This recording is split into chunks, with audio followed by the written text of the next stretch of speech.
Assalamualaikum warahmatullahi wabarakatuh. Perkenalkan, kami dari kelompok 65 KKN 63 Universitas Airlangga akan mensosialisasikan mengenai sanitasi lingkungan. Pengertian sanitasi itu sendiri yaitu cara pengawasan yang menitikberatkan kepada pengawasan terhadap berbagai faktor lingkungan yang mungkin mempengaruhi derajat kesehatan masyarakat. Kesehatan lingkungan sendiri adalah upaya pencegahan penyakit dan atau gangguan kesehatan dari faktor resiko lingkungan untuk mewujudkan kualitas lingkungan yang sehat baik dari aspek fisik, kimia, biologi, maupun sosial. Pemukiman sendiri adalah bagian dari lingkungan hunian yang terdiri atas lebih dari satu satuan perumahan yang mempunyai prasarana, sarana, utilitas umum, serta mempunyai penunjang kegiatan fungsi lain di kawasan perkotaan atau kawasan pedesaan. Tujuan dari sanitasi dan higien yaitu untuk mencegah timbulnya penyakit, keracunan, kecelakaan yang dapat mengganggu kesehatan karena adanya interaksi faktor lingkungan dan merupakan upaya pencegahan pencemaran lingkungan.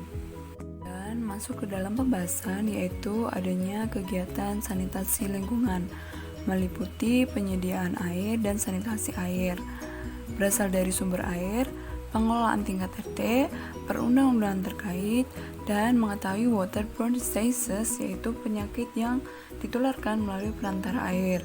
Kemudian ada pengelolaan sampah domestik.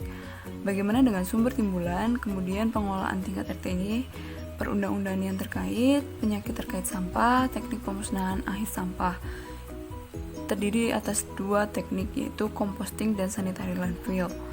Yang selanjutnya kegiatan pengelolaan ekskreta dan limbah cair, pengelolaan tinja dan sarana pembuangan air limbah atau SPAL. Teknologi pengelolaan tinja meliputi septic tank atau pengelolaan secara sendiri komunal, di mana digester biogas atau kompos, activated sludge. Kemudian personal hygiene, kebersihan perorangan. Perlu adanya pengetahuan mengenai sumber cemaran dalam tubuh kita sendiri. Sumber cemaran yang penting di tubuh kita sendiri di hidung, mulut, telinga, isi perut, dan kulit. Semua sumber cemaran dari tubuh harus selalu dijaga kebersihannya. Sumber lain yaitu luka terbuka atau koreng. Cara mengatasinya tutup dengan plester tahan air. Kedua, bisul atau nanah. Cara mengatasinya tutup dengan plester tahan air. Dan yang ketiga, rambut. Tutup rambut terutama bagian depan agar tidak terurai. Cara menjaga kebersihan diri dan lingkungan di masa pandemi COVID-19. Mandi teratur dengan sabun dan air bersih. Menyikat gigi dengan sikat dan pasta gigi. Berpakaian yang bersih. Membersihkan lubang hidung, telinga, dan sela kuku dan memotong kuku secara rutin. Membuang kotoran di tempat yang sesuai syarat kesehatan. Mencuci tangan dengan sabun. Disinfeksi sebagai pencegahan penularan COVID-19 dari perspektif kesehatan lingkungan. Merupakan potret sanitasi Indonesia di mana masih diperlukannya penambahan kesadaran untuk menjaga sanitasi dengan baik, tidak membuang sampah di saluran drainase, mengolah limbah industri, tidak buang air besar sembarangan, jamban dengan kualitas buruk seharusnya diperbaiki dengan kualitas yang lebih baik, kemudian tidak mandi dan cuci langsung ke sungai, membuang lumpur tinja sesuai dengan peraturan yang berlaku di daerah tersebut. Dan akibat sanitasi yang buruk, sungai dan air tanah kemungkinan besar akan tercemar. Kemudian apa yang terjadi dengan masyarakat? Masyarakat akan membayar lebih mahal untuk air minum perpipaannya. Kesalahan yang sering dihadapi masyarakat Indonesia saat ini adalah sampah dan banjir. Apa itu sampah? Sampah adalah sisa kegiatan sehari-hari manusia dan atau proses alam yang berbentuk padat. Siapa yang menghasilkan sampah? Penghasil sampah adalah setiap orang dan atau akibat proses alam yang menghasilkan timbulan sampah. Pengelolaan sampah rumah tangga. Pengelolaan sampah adalah kegiatan yang sistematis, menyeluruh, dan berkesinambungan yang meliputi pengurangan dan penanganan sampah.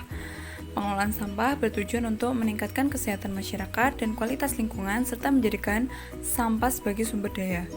Peran masyarakat dapat berperan dalam pengelolaan sampah yang diselenggarakan oleh pemerintah dan atau pemerintah daerah.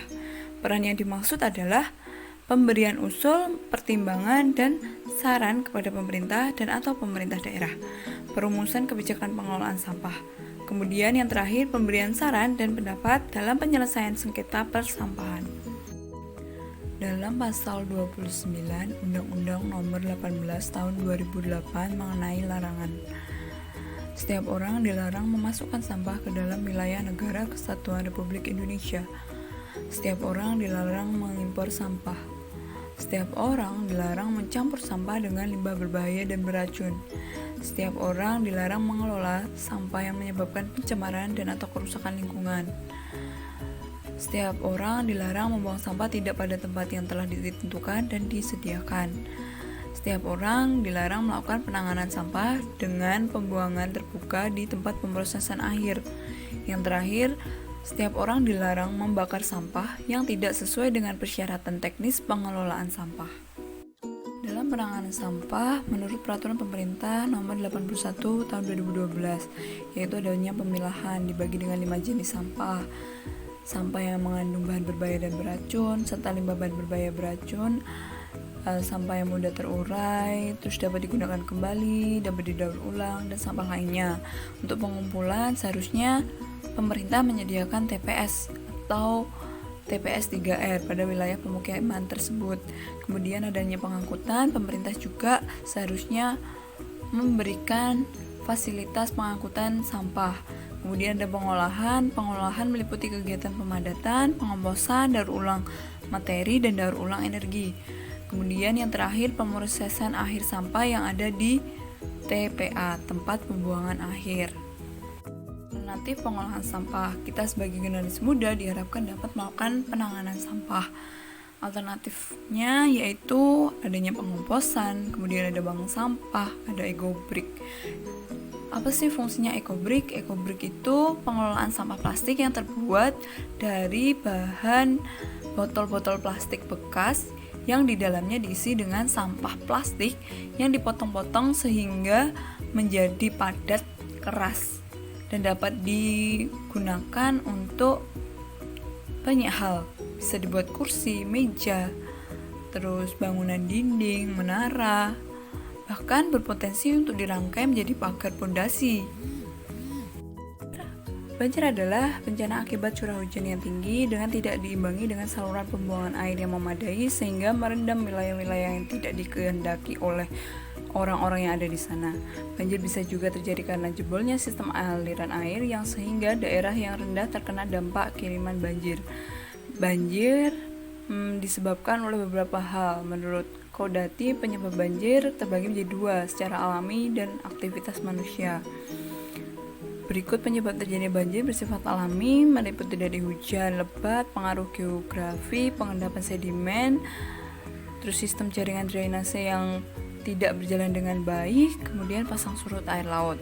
Banjir akibat dari aktivitas manusia sendiri diakibatkan perubahan daerah pengaliran air sungai karena penggundulan hutan, pembuangan sampah ke sungai, kurang terpeliharanya bangunan pengendali banjir, kurang terpeliharanya alur sungai. Drainase berfungsi mengelola kelebihan air dengan cara meresapkan sebanyak-banyaknya air ke dalam tanah secara alamiah atau mengalirkan air ke badan air penerima seperti sungai atau laut tanpa melampaui kapasitas badan air sebelumnya. Peran masyarakat yaitu mencakup melaporkan jika terjadi adanya genangan. Kemudian keterlibatan masyarakat dalam proses perencanaan drainase. Peran serta masyarakat dalam operasi dan pemeliharaan sistem drainase. Mana upaya menciptakan sanitasi lingkungan yang baik?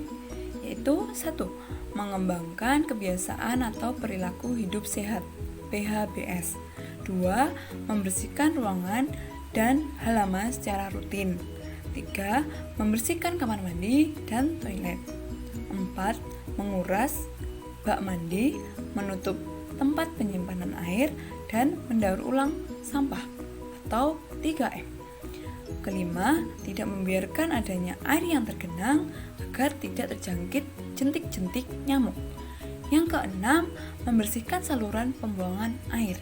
Yang ketujuh, menggunakan air bersih untuk keperluan mencuci, mandi, memasak, maupun minum. Demikian sosialisasi dari kami mengenai sanitasi lingkungan.